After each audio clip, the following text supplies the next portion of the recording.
Hi everyone, very good morning. ఈరోజు ఆంధ్రప్రదేశ్ జాగ్రఫీకి సంబంధించి కొన్ని ఇంపార్టెంట్ పాయింట్లు అయితే చూద్దాము. అడవి దున్నపోతు మనకి విశాఖపట్నం ప్రాంతంలో మాత్రమే కనిపిస్తుంది. దున్నపోతులు అనేటువంటివి శ్రీకాకుళం, విజయనగరం, విశాఖపట్నం జిల్లాలో మనకు ఎక్కువ కనిపిస్తాయి. బూడిద కుందేళ్ళు అనేవి కర్నూలు, అనంతపూర్ జిల్లాలో మనకి ఎక్కువగా కనిపిస్తాయి.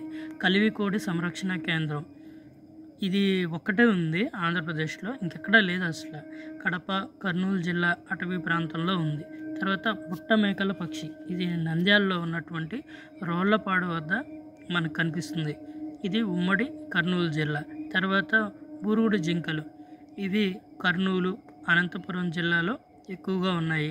4 కొమ్ములు, తర్వాత 4 కొమ్ములు కలిగినటువంటి కొండగొర్రెలు, ఇవి రాయలసీమ ప్రాంతాల్లో మనకి ఎక్కువగా కనిపిస్తుంటాయి.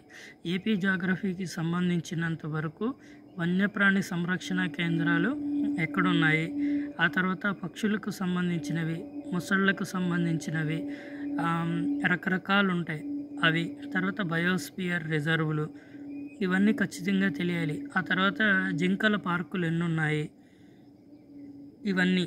ఏనుగుల సంరక్షణ కేంద్రం, కలివికోడి సంరక్షణ కేంద్రం, మొసళ్ళ సంరక్షణ కేంద్రం, ఇవన్నీ తెలుసుకుంటే ఖచ్చితంగా మనకు ఒక బిట్ వచ్చేటువంటి అవకాశం ఉంది.